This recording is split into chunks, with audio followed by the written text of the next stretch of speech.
Who's good here, Mike? FMU, you're on the air. Hi, this is Visaris from Illinois. Who? Visaris? Visaris. Yep. What's up, Visaris? Nothing much, except last week I got some bad news. What was the bad news? I had a show on my high school radio station. Yeah? We had an audition, and we didn't make it. Wait, you had an audition to do a show? No, we had a show last semester, and it's my partner and I, and we had a show both semesters last year, and a new semester started, and we had an audition, but we didn't get in. I don't know what to tell you, man. Yeah. I can only reference the character Whistler from the Blade movies. As portrayed by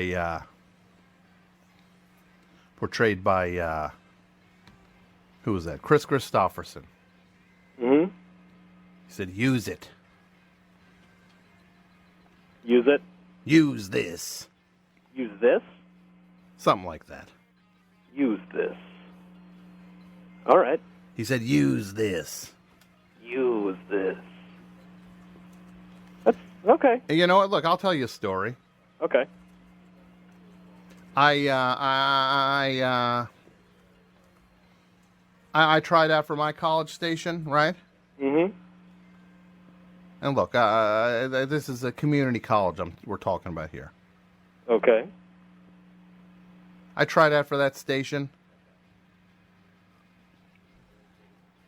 I go in there. Dude is sitting there playing Brain Salad Surgery by Emerson, Lake and Palmer. Just playing an album side. They didn't even care. And this station wasn't even over the air. It was a carrier current. Literally, you were asking for a turn on a stereo is pretty much all you were asking for. You're asking for, hey, you mind if I take a spin on the stereo? No problem. You can play the stereo from 4 to 6. How's that sound? And I tried to get a show there. No. They said no. Just flat out no? Yep. Wow, did you audition? No. Not interested. You just asked? Yeah. Nope. Not interested. Like the guy didn't like my look. Was he mad you interrupted his album side? No, the guy was sitting there. It was like he's half asleep. They didn't want me. Now look at me. Right? Now look at me. Where's that guy? Yeah, where's that guy? Probably still there. Yeah, look at me now, right? We showed him, huh? You used it. I used it. Now it's your turn. Look, the only problem is you might stink. I don't know. I can't vouch for your talent. All I know. I can. Well, I like that. That's some fire. Using it. Who are your influences? For the radio show? Yeah. What it was we would write radio plays. Uh-huh. But we kind of got a little lazy. But starting out, I guess, Firesign Theater, and I don't really know, like, specifically, just any, like, dramatic radio plays from, like, the radio shows from, like, probably the 40s, especially, like, the, like, kid-oriented ones. Like, tune in for another adventure, stuff like that. And then the Groucho Marx radio shows are great, too. Your show, of course. Yeah, finally. Yeah. Thanks for the name check.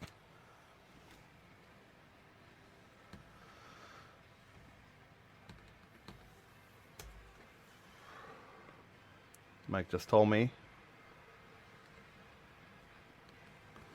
Got a special guest lined up.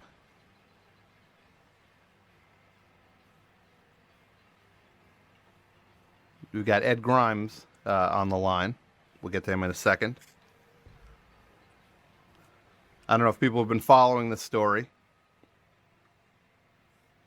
but I'm sure everybody's up to speed on the amount of bad news that's been taking place throughout the Newbridge area, and I guess you could say it's caused kind of town spirit to I guess dwindle, you could say. It's really suffered.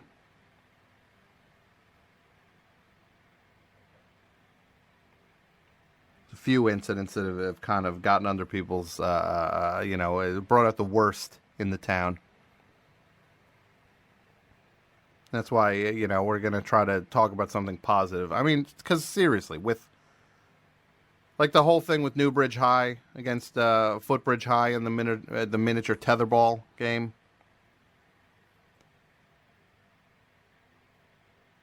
Where that game was taken hostage for 3 weeks by the Simian Liberation Organization. Our mayor Ziegler, still MIA, or AWOL, I guess, I don't know what you'd call it, after he caved into the Simian Liberation Organization, which I guess is the SLO now, is what they're calling themselves. After he caved into their demands and released all the apes from Newbridge Zoo. That's been a real kind of morale crusher. The whole Bishop Pablo Fontana thing has been horrible. I don't know if people have heard, he got arrested for driving the Bishop Mobile on stage during last week's Bon Iver concert over at the Newbridge Opera House. And then he announced into the mic that the band members were way too young to sound so much like Bruce Hornsby in The Range. I mean, that was a bummer because this guy's a Grammy winner. And then today took the cake.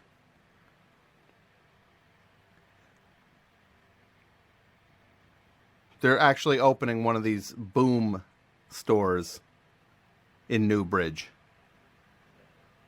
For people who don't know, I don't know if these are nationwide yet or if this is a regional thing. It's a bazooka superstore, basically. The whole town has gone weapons crazy. Last week I drive by the Machete Zone and there's a huge line of people out front camped out. Like the way people camp out to get into like a Star Wars movie or something, or to get like an iPod. They're camped out so they could get the new Splattermaster 5000, which is a state-of-the-art machete, which I guess has quote unquote unsurpassed goring capabilities. I mean, this is where I live in Newbridge. So it really, I've found a lot of comfort in that story that came out of Newbridge. It's really kind of exploded.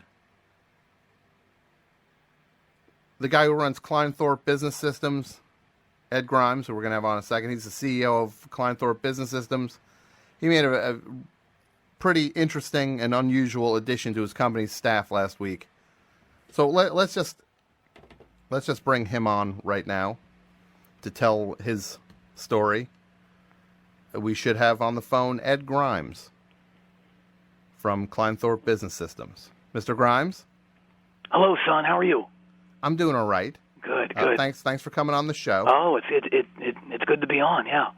So, can you tell us? Why don't you tell us in your words your part in this story that seems to have kind of captured everyone's fancy? I'd love to. I'll nutshell it for you. Okay. Thank you. Okay.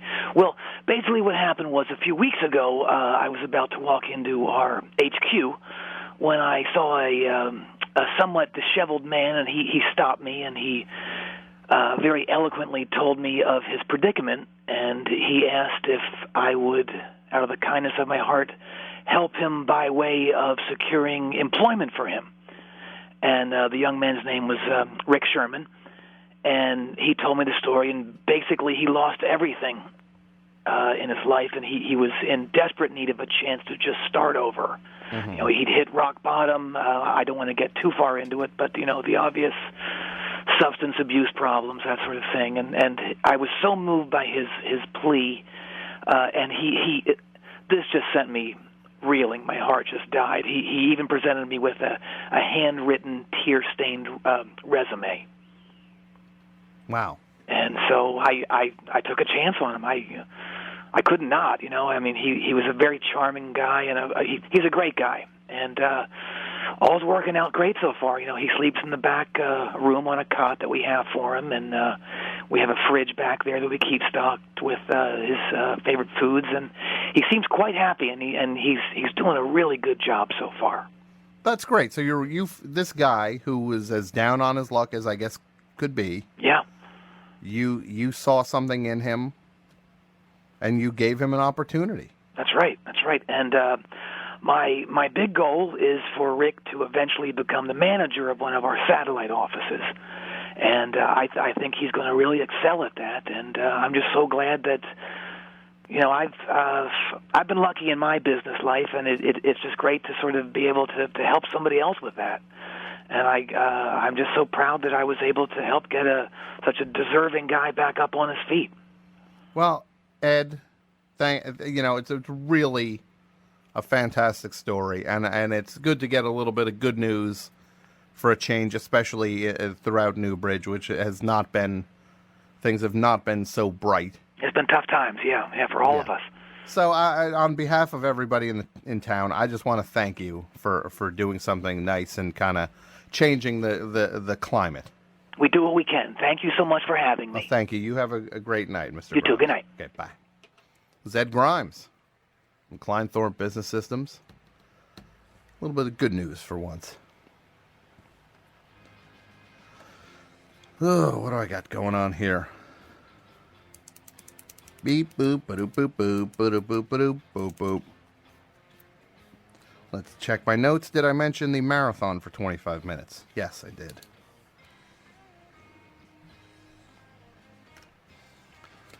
Let's see. Got Michael Kupperman's going to be on in a matter of minutes. Very exciting.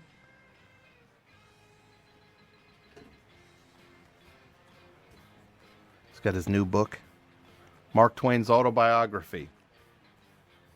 That's not where it stops. Let me finish.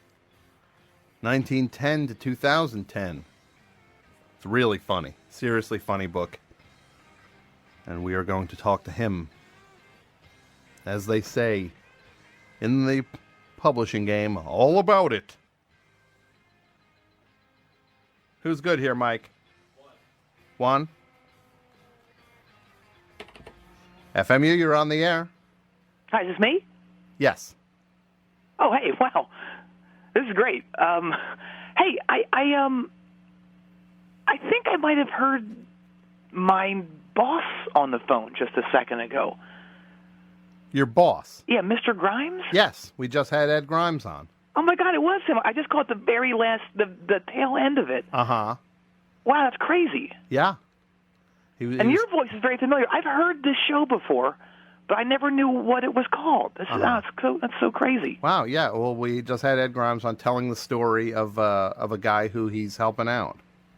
Yeah, that's me. I'm Rick. You're Rick? I'm Rick Sherman, yeah. Wow. Yeah. Oh, that's exciting. God. I'm a lucky guy, man. Yeah. There's a real heartwarming story. Yeah. It's crazy. I've been interviewed by everybody recently. It's been really interesting, and it just shows me how fortunate I am that all it takes is one little olive branch, one little help out of the gutter, and things turn. It's great. I'm a testament to that.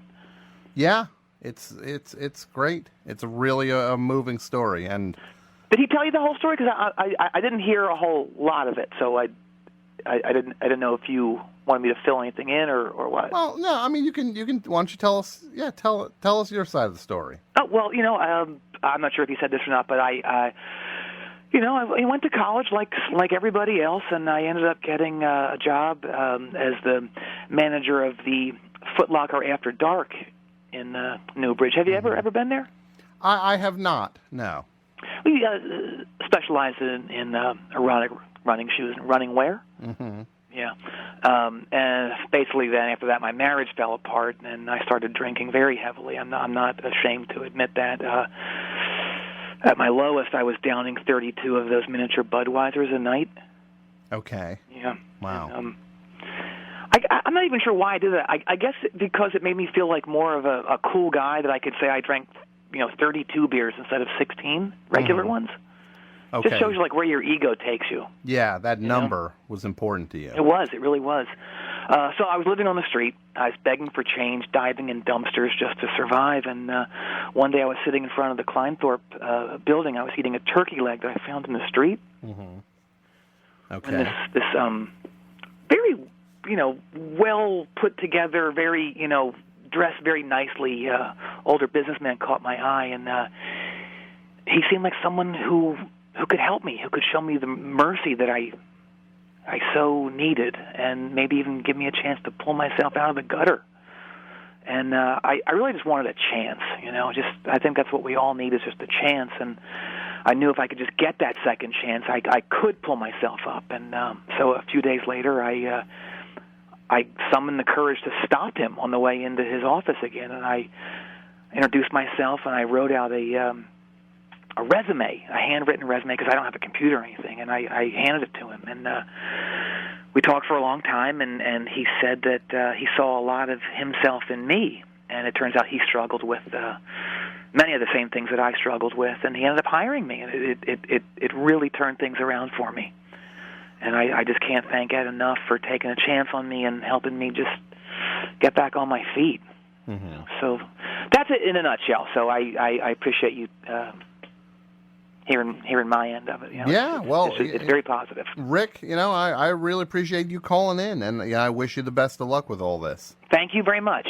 Thank you. You have a good night. You too. Goodbye. Oh, hey. Yeah? Can I hit that chance section again? What's that? I want to hit that chance section again. The I needed a chance stuff. I'm not sure I really hit that the best I could. What do you mean hit it? Well, I want to hit it again. How about this? I'll give you a few selects, and then you pick the one that you think sells it the best. What? I just wanted a chance. I just needed a chance. I just needed a chance. I just wanted a chance. Just a chance is what I needed. One of those will work, right? What? I have no idea what you're talking about, Rick. What? I just want, I want it to be smooth for when it actually airs. Well, that was live. Oh, it was? Yeah. Oh, well, do you think it sounded okay? Yeah. I guess it sounded cool. All right. Awesome. Yeah. Well, I got to get back to where I keep my stuff. Okay. Thanks again for talking. Are you going back to the cot that was it in a back room?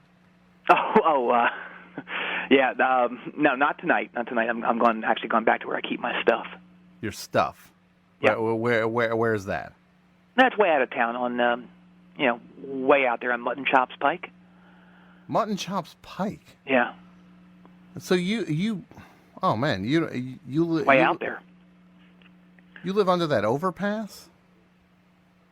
Man, wow, this is because that's out where that development is, that housing development with all those condos are going in. What's that called? It's Newbridge Downs? Yeah.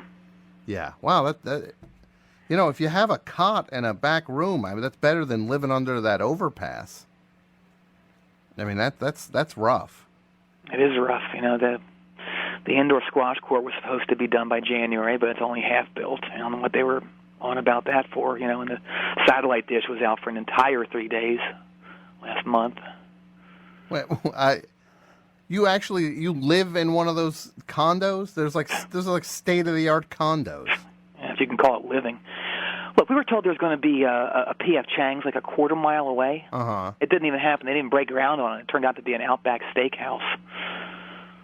When you were saying we, you bought one of those condos? Yeah. Well, no, I didn't. My daddy did. Uh-huh. No. Yeah. Uh-huh. Yeah. My daddy's Mort Kern. Uh-huh. Maurice Kern's step-nephew. Yeah. What's that? He's his step-nephew. I'm not even sure what the actual relationship is. I think it goes this way. My daddy, his mother married Maurice Kern, but then it turned out that she was already his older sister. That's so lots of weird stuff going on in the family. Yeah. So Rick, this thing you're doing where you're being a guy looking for a chance.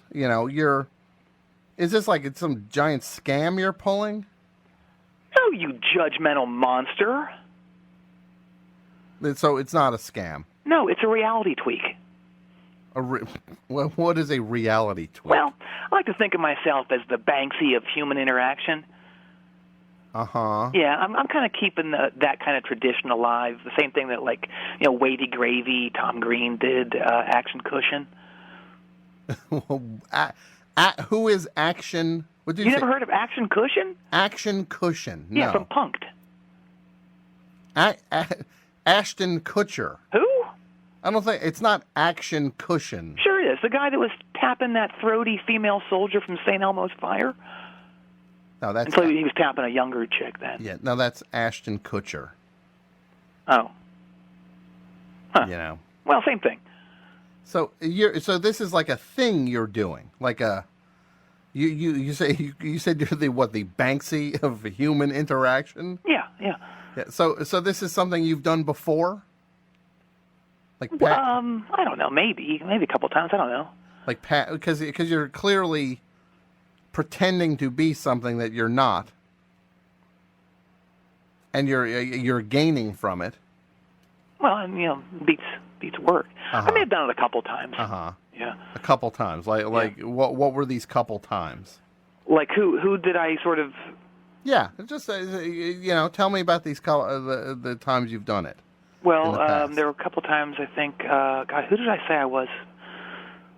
Oh, geez, Terry Bradshaw, Judd Nelson, Mitt Romney, Jerry Lewis, Jerry Lee Lewis, Tom Brady, Bobby Brady, Stephen King, Todd Palin, Gary Coleman, Rick Dees, Henry Winkler, Zach Galifianakis, C. Thomas Howell, C. Everett Koop, Pete Rose, Patton Oswalt, Lee Harvey Oswald, Anderson Cooper, D.B. Cooper, Soleil Moon Frye, Toby Keith, John Wilkes Booth, Captain Crunch, that kind of stuff.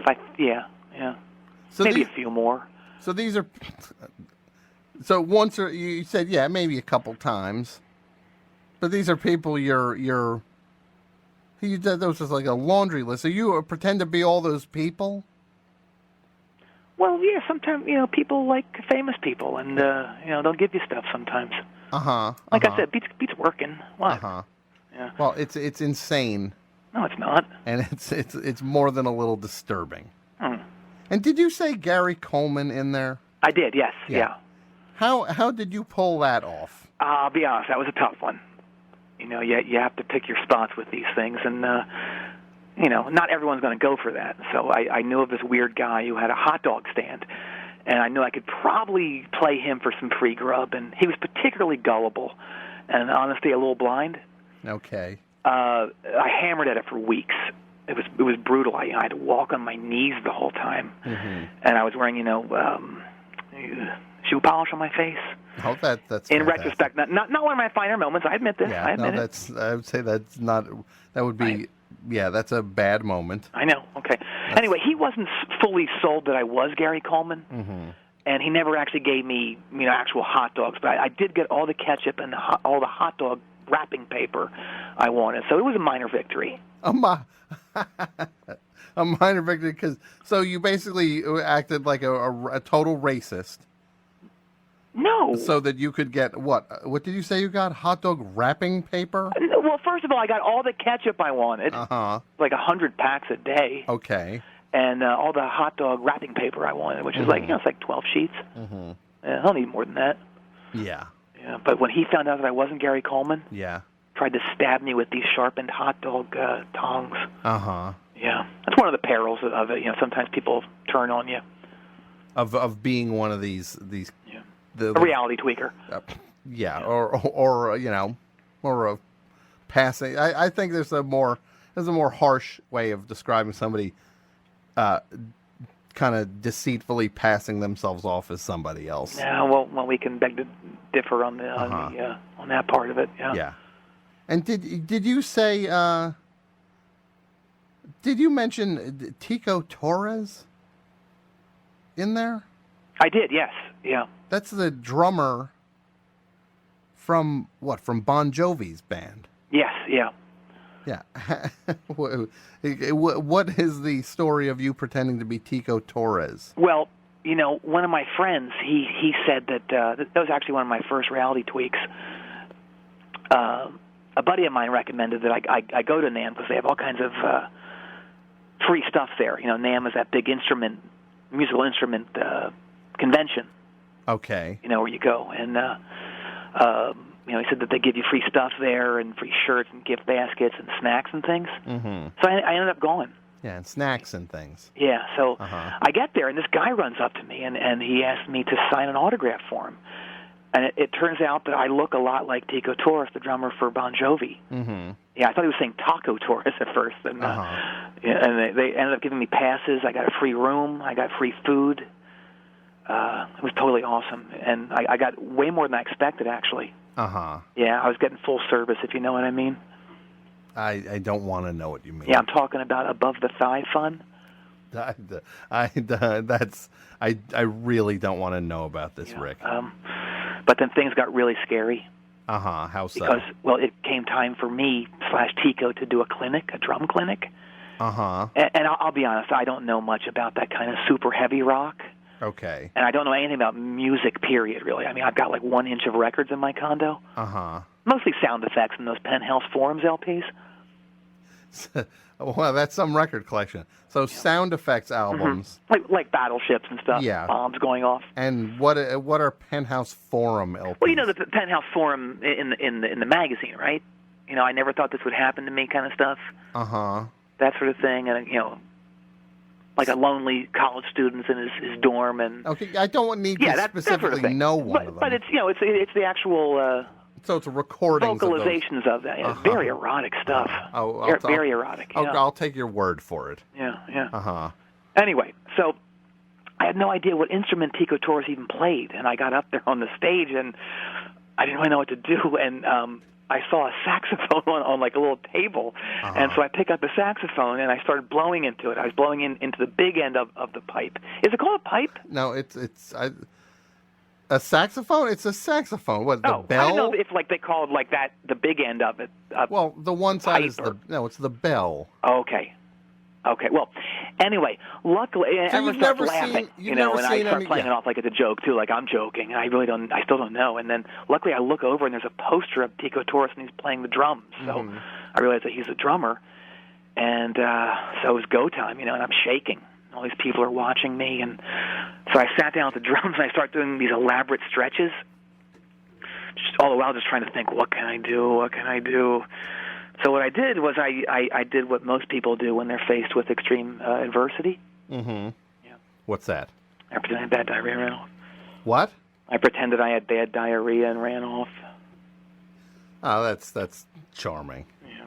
So I did get some free stuff, though. I got, what do they call them? What do you call it? A stick bag? Is that what they call it? It's the whole drumsticks, I guess? Yeah, and some of those, what are they called? Cymbals? Yeah, cymbals. Yeah, there's like 6 of them. They're very shiny. Uh-huh. And those are cymbals. How much do you think I could get for like the whole set? Like $100? Are they worth that much? How many of them do you have? Like 6 of them. Uh-huh. Yeah, you get a lot more than $100. Oh, cool. I could sell them for some food or something. Uh-huh. Yeah. Rick, the story that you kind of peddled to your boss, it's kind of like that Ted Williams story. Mm-hmm. Yeah, that was the guy who was underneath like a highway. I think it was a highway exit. Yeah, in Columbus, Ohio. Yeah, and he kind of impressed this radio station guy. I was like a station owner or something. Yeah. With his radio voice, so much that he got a job as an announcer. And your story is definitely bringing to mind that story. I gotta say, I was so jealous when I heard that whole thing. Jealous. I'll tell you, you were jealous. Yeah. Uh-huh. He worked it and got it very right. I mean, that's about as good as that scam gets. It's not a scam though. Sure, it was, wasn't it? No. Oh. Well, I'll tell you what. I even tried to duplicate what he did. I flew out to Columbus, Ohio. Uh-huh. I stood at that same exact exit. Yeah. Trying to get paid, trying to get paid. Okay, and how did that go? Not good, not good. Uh-huh. Basically, nobody was buying it. I had been up the previous night partying with Eric Clapton's groundskeeper because he lives in Columbus, Ohio. And Eric Clapton's groundskeeper. Wow. Yeah. Eric Clapton lives there. In Columbus, Ohio. He does. Google it. Wow. Yeah. I'll take your word for it. Anyway, so I was up all night, partying, and my voice wasn't great the next day, so I didn't really have the vocal chops. So I'm stopping all these cars, and I'm doing the same thing, like I'm doing these song intros for people, Mm-hmm. like I'm getting them to roll down their window, and I'm introducing songs and stuff. But I'll tell you, I had the coke pukes really bad. The what? I had the coke pukes. What are the coke?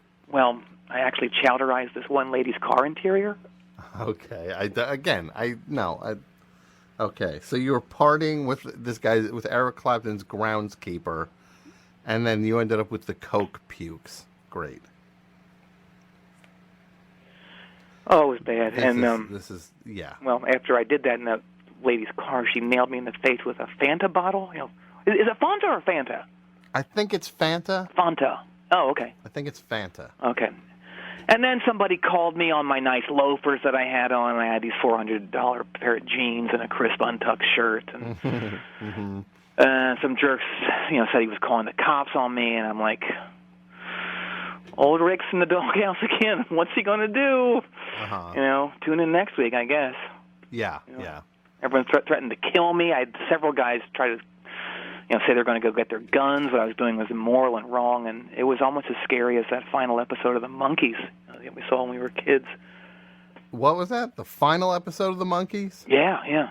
I don't know the final episode. You never saw the final episode of The Monkees? I might have, but I don't know that. Oh, you'd remember it if you saw it. Uh-huh. Oh, okay. my God. I don't. What happens in the final episode? Well, I'll nutshell it for you. Mm-hmm. The guys all get their draft notices Okay. at the cool house they lived in. Yeah. And they all, they'll do whatever they can to get out of this. Like all that gross stuff you hear that guys did back then. Mm-hmm. Like okay. pant stuff. Yeah. Okay. We don't need to. Pant stuff. Okay. And again, and they show it all though. It's really sick. I can't believe that this aired. Okay. And they all get drafted into the Marines. Mm-hmm. Like not the Army or like not having to go over and entertain troops. Like these guys, they're going over. Mm-hmm. And so they all have to go, and they serve, and they actually go to Vietnam. The Monkees. They do. Uh-huh. And their unit, is like right in the thick of it. They're in the jungle, and their unit is headed up by a young Vic Tayback, who, of course, went on to great fame in the show Alice. Yes, that's right. Yeah, so they get captured, and they end up in the Hanoi Hilton. And Vic Tayback, of course, gets beheaded immediately. And they play some sort of, I guess, Vietnamese variation of, bowling with his head. They show it. So Vic Tayback gets beheaded. Yeah. The four monkeys are prisoners of war. Yep, yeah. They're And naked. They're cuffed and naked. This is horrifying. Yeah, it was. Imagine seeing it as a kid. Oh, my goodness. Yeah. And every Asian actor that you ever saw in any of those old sitcoms is in it. Pat Morita? Sure. Played Arnold. He's the head of the Viet Cong, and he actually forces Mike to eat his hat, and then he forces the other guys to eat Mike. Oh, my God. Yeah. Only Mickey survives. Only Mickey survives. Yeah, he's kind of the star of it. He overpowers all the guards. Uh-huh. And he takes all of the POWs out of the Hanoi Hilton on his back. Uh-huh. Yeah, 200 guys on his back. Really? Yeah, and he's shooting the whole way out. And in between every shot, he's saying, of course, he's bowing and saying Namaste. Uh-huh. Yeah. Wow, I do not remember that episode Crazy. at all. Yeah. So, but I'm glad I had other projects going on. Besides the the thing in Columbus. So I just moved on to the next thing. So you have a few of these going simultaneously. Oh yeah, I have as many as like 10 going at a time. I don't know who I am half the time. Uh-huh. It's kind of funny. These reality tweaks. Exactly. Like right now, I've got this great funeral home thing going. Uh-huh. What is that? Well, the deal is you break into a funeral home in the middle of the night, and you kind of root around for food, drinks, clothes, corpse watches, corpse wallets, that sort of stuff. I found some great stuff in funeral home fridges. Mm-hmm. Quality stuff. Like what? I like boar's head, cold cuts and cheeses, that top shelf Goulden's mustard, real Toll House cookie batter. Yeah, those guys like to eat it right out of the tube. They call it tubing. It's crazy. Yeah. That is crazy. Yeah. Those things are not that expensive. I mean, They're good though. yeah, but Toll House cookie dough is not that The expensive. top shelf stuff. Uh-huh. I don't judge it. Uh-huh. I guess you live in a fenced-in a state or something. Jeez. No, I think you're the one who does. Oh, right. Well, anyway, it's weird. These funeral directors, they end up eating all this great food in the most unappetizing of settings. It's kind of, it's very strange. It's actually the basis of this new Trent L. Strauss film that's about to wrap. What is that? The Embalmer's Feast? The Embalmer's Feast. Yeah, yeah. Well, I don't know about this movie. That's all. That's all he's letting go, I guess. Is that one log line? Uh-huh. Yeah, yeah. Anyway, yeah, you hang out in the funeral home for a couple of days, just chowing down on the great food, and but if someone comes in, you have to blend in with all the stiffs. Uh-huh. So what I do is I paint myself gray and I wrap myself in a sheet, and if I hear someone coming, I'll just jump on a slab or in one of those drawers. Yeah. One time I fell asleep on the slab and I got buried. Okay. Yeah, it's pretty scary. It's actually kind of like that show Monk, starring Tony Shalhoub. Yeah. Yeah. I saw an interview with him once where he was talking about what a great experience that whole thing was working on that show. Yeah, yeah. That's what I hear. Yeah, so there was only one problem. What? There was this creep, I guess. He was like a writer-producer or something, just like a complete waste of space. Tony described him as a half-ape part party machine hybrid who would turn in these fudge-smeared scripts that always had references to this awful rock group called the Big Dippers or something. Uh-huh. The entire staff, they called him Idiope behind his back, which I guess is like half idiot, half ape. Yeah. Uh-huh. I don't know. I guess he's... Great. I don't know where he is right now. But anyway, the precautions that you take if you do get buried, without going into great detail, you hide a small lock-picking device and a small shovel in your bathroom areas. You know, this is just insane. The length that, and you're doing this for what? Well, food and stuff, and for Goulden's mustard. It's bad though. I really hurt my shoulder digging out of the grave last time. I tore my rotator cuff, and I get hurt a lot. That's one of the bummers about it. I'm actually 36, but I have the body of a 70-year-old, which can be helpful if you're pretending to be an elderly, indigent man or something, an older man in need of a hot soup and some adult magazines. But otherwise, it's very painful. Yeah, it sounds like it, and kind of, there's a larger thing at work here, Rick, which, why don't you just take all the energy that you're expending, kind of breaking into a funeral home, right? And, for that you're getting from that, some cold cuts. It's boar's head. Yeah, it's boar's. Okay, it's boar's head. It's not that expensive, boar's head. Tastes expensive. Have you ever tried it? If you just went and got a regular job, you'd spend a fraction of the effort on it, and you'd be able to get the same exact things. Probably you'd get more things. And where am I supposed to get a job, you heartless bastard? Oh, no, no, wait, hold on. No, wait. I'm sorry. There are a few jobs available, but I, for one, refuse to murder innocent people, okay? Who's asking you to murder innocent people? Oh, I don't know, just our president. I'm not going to be an executioner in one of the great Ayatollah B. Hussein Obama's death squads. Yeah. Yeah. So I heard that he's going to want to terminate everybody over 60 if he's reelected. That's insane. Well, you know what? First of all, what did you call him? The Ayatollah? Ayatollah B. Hussein Obama. No, you can't call him the Ayatollah. Why? He said he's going to declare himself the Ayatollah if he's reelected. He did not. He did too. David said that he said that. Who? David. Who's David? David Eccles. Yes. Okay. Yeah. This radio show that everyone seems to be listening to. Yeah, it's great. So much better than yours. Oh, okay. Well, I'm sorry. I guess you should maybe call David Eccles with this story. Then. Well, no, I should call Obama because I wouldn't be in this predicament if it wasn't for him. Mm-hmm. Yeah. So it's his fault. It is, yeah. Uh-huh. Well, how long have you been up doing this stuff? For the last 3 years? Oh, well, that NAMM conference was in 98. 98. Yeah.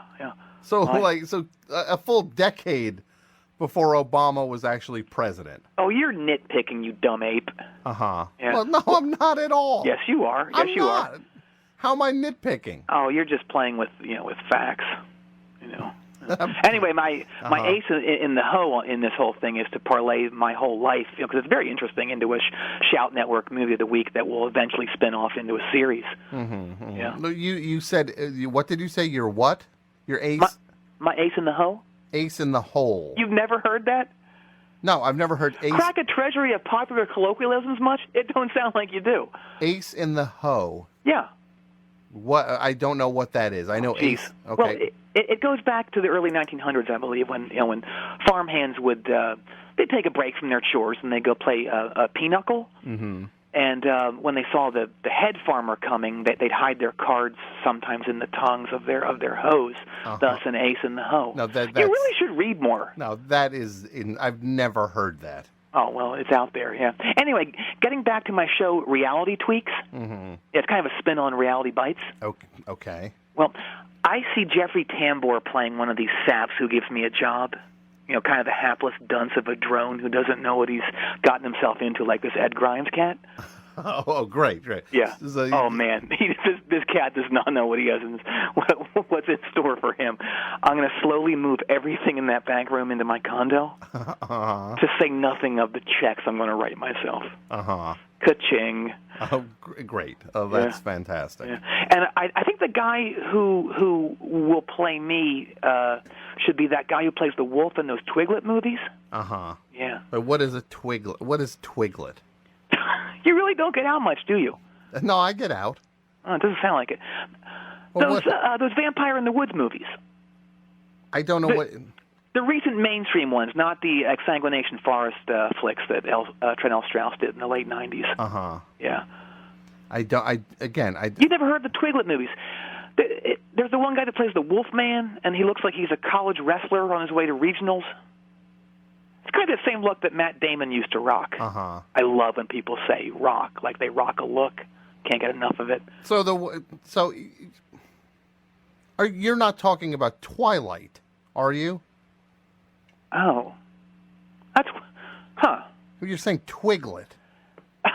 Wow, I'm embarrassed. I've seen that word in print most of my life, but I never actually pronounced it, I guess. You never pronounced the word Twilight. No, it's very wired. Uh-huh. What's that? I said it's very wired. What is? It was something strange. Wired. Wired. W-E-I-R-D? Weird? Oh, my God, there's two of them. Yeah. Gee, oh, my God. See, here I am berating you for being an uneducated rube with no cultural touchstones, and I'm the one with the verbal blind spots. Mm-hmm. Yeah, that's another one, wasn't it? What? Yeah, blind spots. Oh, my God. Yeah. I'm very frustrated by me right now. You should be. Yeah. I'll tell you, I want Hugh Hefner to play my dad in this thing. You want Hugh? Okay. Yeah. The main reason is probably pretty obvious. Why? Yeah, I'm talking about Grotto Fun. Ugh. What? I don't want to know about this. Oh. I gotta ask you. Yeah. You after all the stuff you just dropped on me, I'm just remembering. You said you had heard the show a bunch of times before. Yeah. But you weren't sure what the show was called. No. It was interesting. The first time I heard about the show was it was about a year ago. I was in Denver and I was browsing in an adult bookshop. I'm not ashamed of that. And there was this crazy interview that they were playing on the PA there, and it was a guy interviewing this idiot from Philadelphia. I think his name was Philly Boy Rex. Mm-hmm. Yeah. Yeah. And I didn't get a chance to find out what the show was because I was busy concentrating on the task at hand. Ugh. I'm talking about booth fun. Yeah. Okay, I gotcha. Yeah. And anyway, about 3 weeks later, I was in Honolulu. I was pretending to be an indigent surfing legend, down on his luck. And I'm in a private area in another specialty bookshop, and they're playing the same radio show. Specialty bookshop. Yeah. I was laughing so hard I almost couldn't take care of the task at hand. Oh, again. Yeah, I was getting ready to deliver I don't... handmade poi. I don't care. I don't want to hear about this. Okay. Anyway, I had to run out of the shop because I realized I'd forgotten my fanny pack, and that held all my Peep Show tokens in it. So again, I never got to find out what the program was. Geez, I shouldn't say anymore. That would be very embarrassing if my wife and kids heard that. I'm just glad we're not on the air.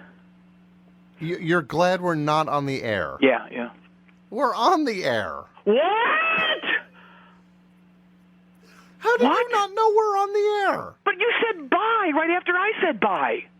That means you're off the air. No, it doesn't. Yes, it does.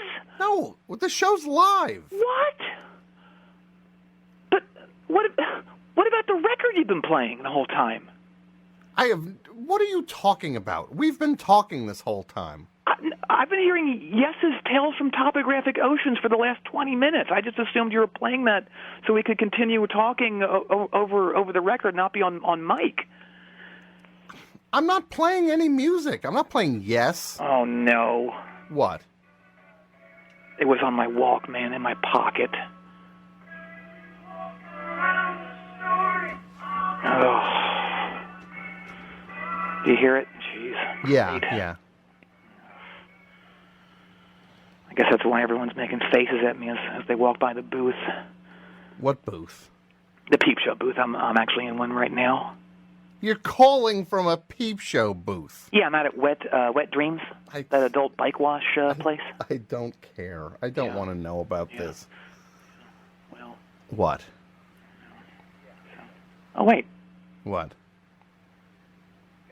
I think I'm hearing us somehow. The Peep Show booth. I'm actually in one right now. They're playing the show here too. That's crazy. What is it about this show that all these porno shops love? It's crazy. I just had them turn it off. I had no. So they're playing this. They're playing on the PA system. Really? Yeah. Well, look, I'm so glad they're playing because I want to listen to the rest of the show. Just as soon as I finish up here. I did. Okay.